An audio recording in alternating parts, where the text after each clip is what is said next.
We're at the end of our show. I mean, this was a great show. So much fun. Mark, thank you. Amador, thank you. Mary, thank you. Yeah. Charlene, you are, as always, the best. Rebekka, thank you. Yeah, we can't say enough about St. Joseph's Place for having us today. We had a lot of great guests. Yes. But as our tradition has been for these last several years that we've been doing Chamber Matters, we always want to leave off with a visit from St. Nicholas by Clement R.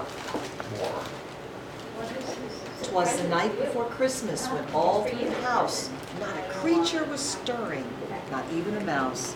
The stockings were hung by the chimney with care, in hopes that St. Nicholas soon would be there. The children were nestled all snug in their beds, while visions of sugar plums danced in their heads. And Mama in her kerchief, and I in my cap, had just settled our brains for a long winter's nap. When out on the lawn there arose such a clatter, I sprang from my bed to see what was the matter. Away to the window I flew like a flash, tore open the shutters, and threw up the sash.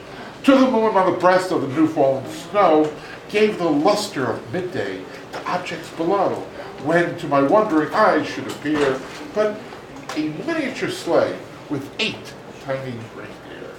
With a little old driver so lively and quick, I knew in a moment it must be St. Nick. More rapid than eagles, his coursers they came, and he whistled and shouted and called them by name. Now Dasher, Prancer and Vixen, on Comet, on Cupid, Donner and Blitzen, to the top of the porch, to the top of the wall. Now dash away all. As dry leaves that before the wild hurricane fly, when they met with an obstacle, mount to the sky.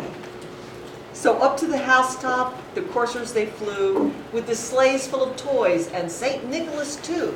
And then in a twinkling I heard on the roof the prancing and pawing of each little hoof. As I drew in my head and was turning around, down the chimney St. Nicholas came with a bound. He was dressed all in fur from his head to his foot, and his clothes were all tarnished with ashes and soot. A bundle of toys he had flung on his back, and he looked like a peddler just opening his pack.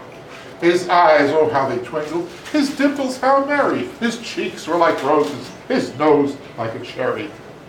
His droll little mouth was drawn up like a bow, and his beard of his chin was as white as the snow. The stump of his pipe he held tight in his teeth, and the smoke encircled his head like a wreath. He had a broad and round little belly that shook when he laughed like a bowl full of jelly. He was chubby and plump, a right jolly old elf, and I laughed when I saw him, in spite of myself. A wink of his eye, a twist of his head, soon gave me to know I had nothing to dread. He spoke not a word, but went straight to his work, and he filled all the stockings. Then he turned with a jerk, and laying his finger aside of his nose, and giving a nod, up the chimney he rose. He sprang to his sleigh, till the team gave a whistle, and away they all flew like the down of a thistle. But I heard him exclaim, ere he drove out of sight, "Happy Christmas to all, and to all a good night." Merry Christmas, everybody. Merry Christmas.